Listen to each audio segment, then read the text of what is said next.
is the Stop Killing Video Games movement. Stop killing games. The Stop Killing Games. Stop Killing Games initiative in the European Union. This. I think it's great. Following up on the Stop Killing Games initiative and all the drama around it, I wanted to learn why games are being killed off in the first place and why gamers feel threatened. Instead of doing a deep dive on the heated and often very toxic debate on it online and blaming or parading Thor from pirate softwares on his bonkers or genius opinions. No, instead I recalled something that I heard a few years back. Advice in how to better structure my company back then. It triggered me to look at how companies are structured, because it seems that even the companies with great track records can have and have made ugly, really very ugly decisions in the past. And after a bit, it hit me. Companies are sociopaths. Sociopathy is a perilous mental disorder. Traits may include a lack of remorse, deceitfulness, and a total disregard for the feelings of others and the perception of right and wrong. And companies are sociopaths, and it's important that customers understand that this is true and that it will probably not change anytime soon, and more importantly, how to deal with it. Here we see the example structure of a small business. We'll call this company Cool Game Studios. You see the CEO, the COO, some managers and everybody in the different teams.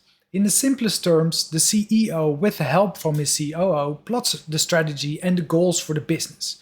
And the rest of the teams follows this strategy and tries to achieve the company's goals. But now let's zoom out a bit to show the underlying structure of the company itself. Here you see that the whole organization of Cool Game Studios is structured in a few different businesses. You have the public side of the company, which we call Cool Game Studios LLC. This is the side of the business that hires the employees and sells games on Steam. Now in this example case, Cool Game Studios LLC is privately owned by the CEO and the COO. Both of them have their own private business.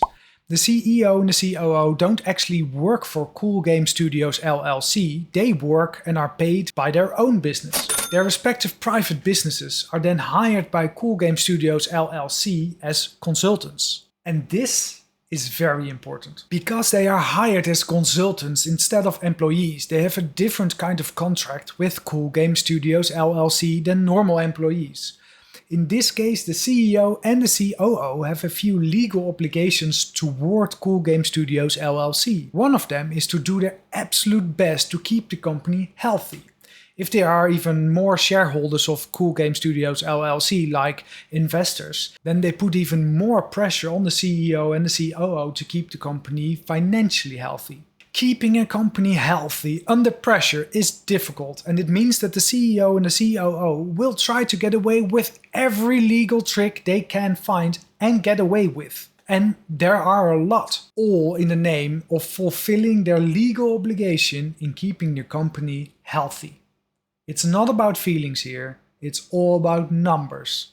And numbers don't have feelings, or ethics, or understanding of right and wrong. But you only need to be creative to think of ways that companies can easily profit from doing very shady stuff. Like firing an employee in a way that can potentially hurt the employee. Or imagine that in 2013 the biggest target audience of Cool Game Studios were people that supported the Black Lives Matter movement.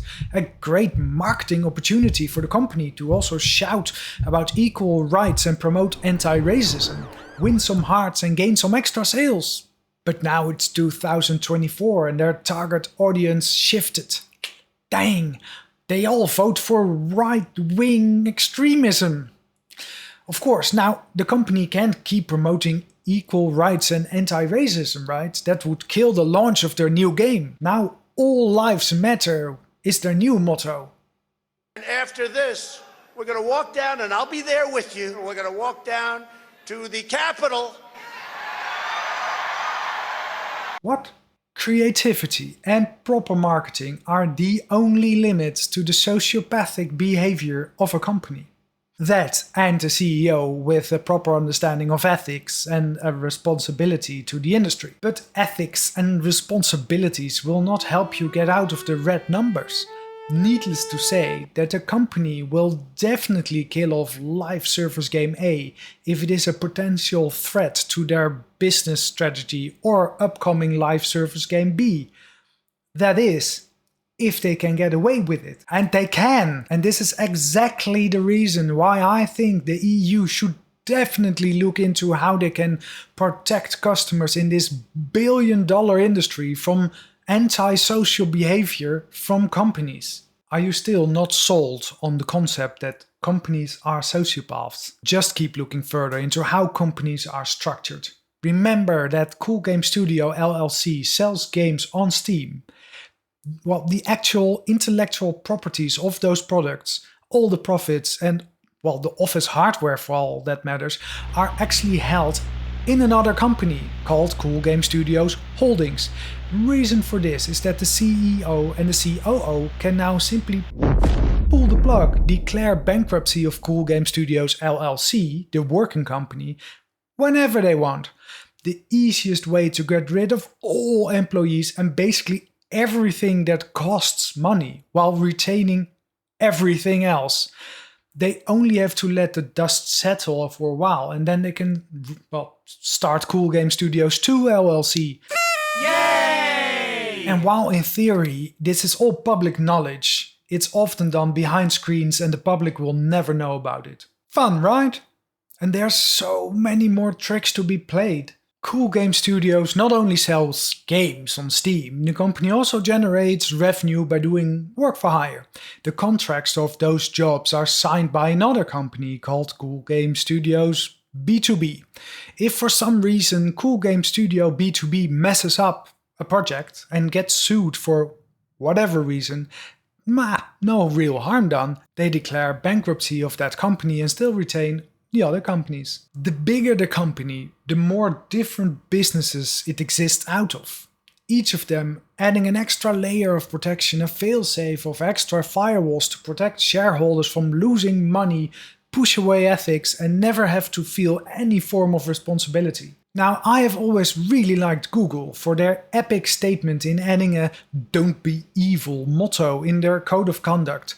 Their original theory was that everybody would be better served by a company that does good things for the world, even if it meant that the shareholders would forgo a bit of short-term financial gain. But from what I gathered, this motto has been polluted and changed a few times over the years. There's absolutely no reason to believe that Google still follows it. But I think the concept is great. And I think they should have taken it even one step further and made it a rule, not just a guideline. The code is more what you'd call guidelines than actual rules. And so, without further ado, I have added the first law to my new The Naked Dev business constitution. Don't be evil. And now it's your turn. Do you have a business? Then break the cycle, join up, and don't be evil. Join the Helldivers. And additionally, please like this video, share it with your buddies in the industry, and I'd love for it if you'd also subscribe to the channel. These are the only ways to tell the YouTube algorithm to push out this video to more people and help the Stop Killing Games initiative. Hope to see you again next week. Fires hum and cities glow. Promises, the good they show. Hidden whispers, dark and low. Business shadows never slow. Money talks and murky toes. High-rise dreams on golden thrones. Empty hearts and silent phones. Prophet's path is paved with stones. Don't be evil, can't you see? Chase the light and set us free. Soul and business harmony. Echo loud.